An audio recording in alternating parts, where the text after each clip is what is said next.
occupy JKI and you're talking about the Andani deal. How would I message? How would I change this message? I would just tell. I basically don't tell my mom, that there's a deal that they want to lease out JKI. No, this JKI has been sold. It is being sold. I will not tell her that it is being leased or so. It is being sold, and from next time, even our planes will be sold. That is the message that I will blow that out of proportion to ensure that the message gets to her in a different way. Either way, it is still being sold. So that's just an example. I don't know whether I've answered you. Jamhuri, I think you're the one who raised that. I'm the one who raised that. Yeah, that's a perfect example. In other words, getting to the essence of what you're communicating, especially the emotional part of it. You're not trying to manipulate people. If you say that JKA has been sold, indeed it has been sold.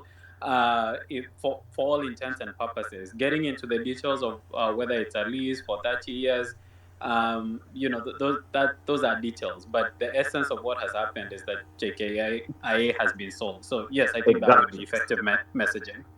Yes, exactly. Just short, precise, but you've just blown it out of proportion. There are people, that's what some people will take in. That is what, there are people who will care to start finding out, has it really been sold, the deal? Someone will go to that nitty-gritty, someone will not know that. Someone will just say, the message will just be, it has been sold. So we need to also package our messages moving forward.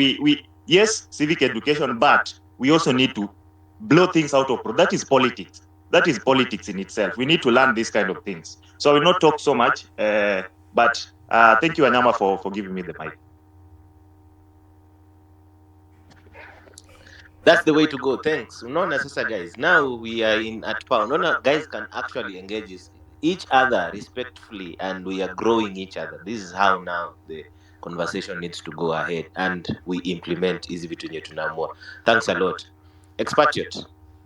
You're next. Yes, asante sana for the opportunity, Wanyama. Good morning, everybody.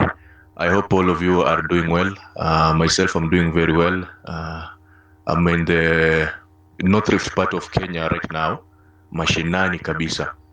And honestly, what I saw yesterday on the timeline was very disappointing.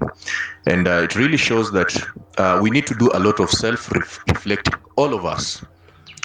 We have to really ask ourselves, what do we believe in? What are our ethics, our philosophies, political philosophies? What do we want moving forward? Because that has been the key questions that we've been asking ourselves since we started this movement. And I think somewhere we derailed and we forgot what we really wanted, because the vision that we had is what made us have the same rallying call, which was being tribeless, partyless, and fearless. But we've lost that. Part of that has been, we can credit that to the state. And let me say just the truth. The state has a lot of resources.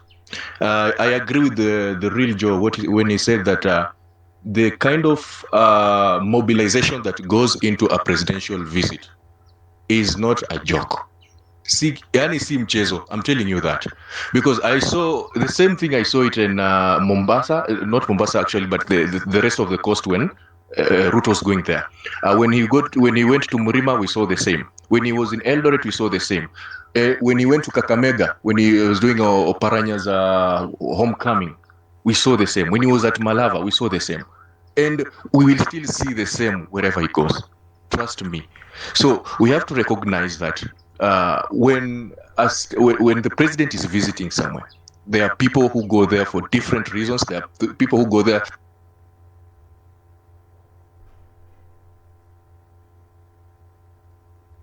Expatriate, we lost you. Can anyone else hear him?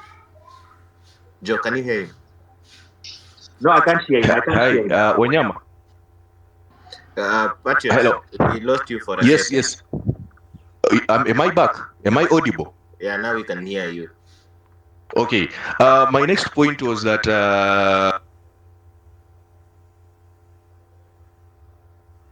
and we lost you again. We lost you. Nakaa watu unanipata? I think someone is calling you or something of the sort. I don't know. No,